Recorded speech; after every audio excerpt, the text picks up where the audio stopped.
I was very fortunate that even throughout O-Town and being on Broadway, like I had to take care of myself and be in tip top shape. And so like I leaned into fitness. I leaned into health and wellness. Yeah. I didn't want to join the 27 club. Yeah. You know, so many young I was friends with people that were dying young. Yeah.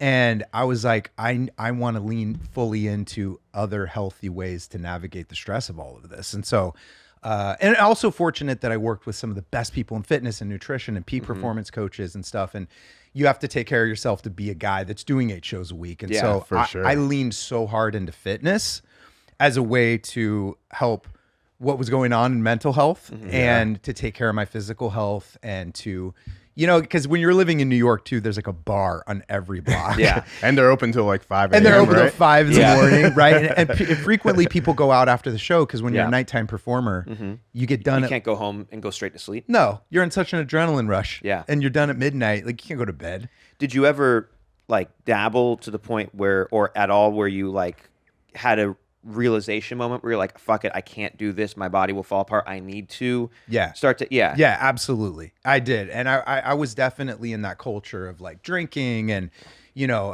again, it's a little bit different when you're 18 versus even being mid-20s. Oh yeah. Don't even talk about being in your 30s and 40s, right? But I don't know how I did it because sometimes I would do a matinee and I would have been out all night long. And I was like realizing too that like, okay, I need to really shift gears here. And I was also someone that just really loved health. I loved health and wellness from a young age. I'd already been a part of a vitamin company when I was young, and I knew the power of supplementation. And you're hustling them supplements as a kid. Yeah, exactly. So I really leaned into that, and I'm grateful that I did, because even after that time, like I've lost friends in the industry that have passed away because they fell into drugs or alcohol. And I think, you know, again, if you look at the most famous people, Michael Jackson, Elvis Presley, you know, God, I love Britney so much. I mean, we opened at Madison Square Gardens on tour with Britney.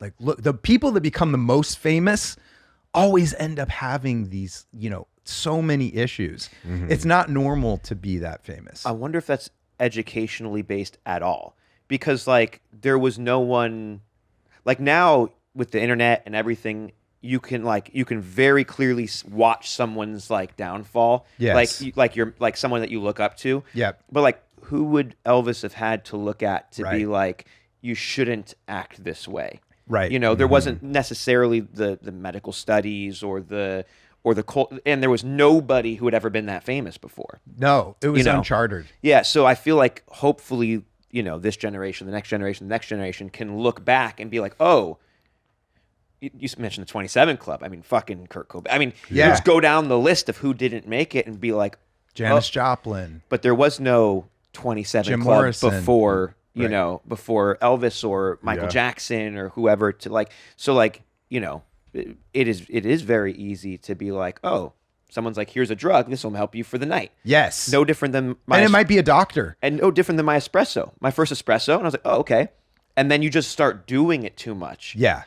But now there's enough information you can go and get and go, oh, this does this, or this is not good, and I need to, you know. You're starting to see our younger artists are taking like a mental health break because they're realizing being on tour for 5 years straight might not actually be good for you. Might not be good for you. And you're right. There's a lot more education behind how to take care of yourself now and not go down that path, which was why after Wicked, after I ended up doing Hairspray, but then I did Wicked, which was amazing, another 2 years of my life.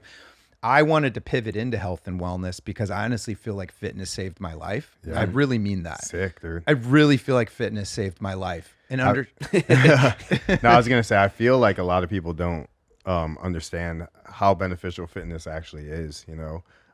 Not only like the physical aesthetics that like is mainstream, right? Fitness for aesthetics, but like the mental mental side of it, you know. 100%. It's like so beneficial mentally for you, your attitude, positivity, just everything, how you feel during the day, everything. Exercise is therapy. Yeah. I know that term gets thrown around a lot, but for people that do it, They get it. They wanted to do a study recently on what would the effects on the brain be for someone that was a regular like exercise enthusiast if they just quit. If they just quit exercising, how would the brain respond? They couldn't find people to do the study.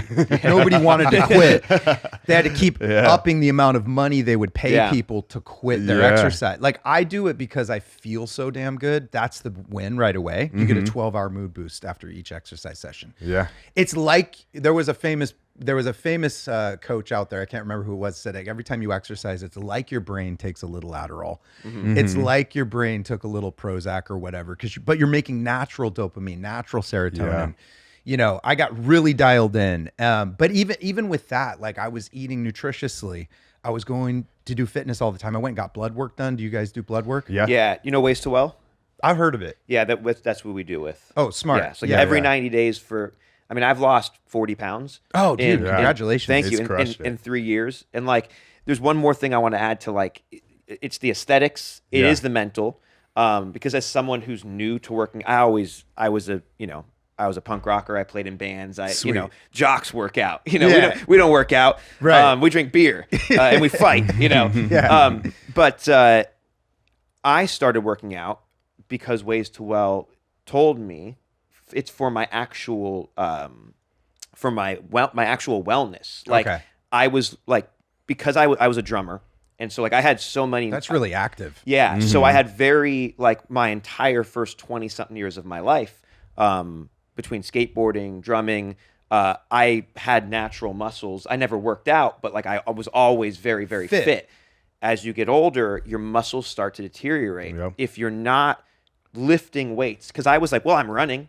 They're like, yeah, but that's raising your estrogen and lowering your testosterone. Right. You have to be doing resistance training. Yeah. And as soon as I started doing resistance training, I no longer became pre-diabetic. Yes. My testosterone started naturally rising. My cholesterol started dropping. Yeah. And I actually, because I drink, I don't, like now that I have muscles, I don't get hungover the way that I did before. Yeah. And I don't get drunk the way that I did before. Yeah. And I do think that your fat metabolizes alcohol different than muscle totally metabolizes alcohol.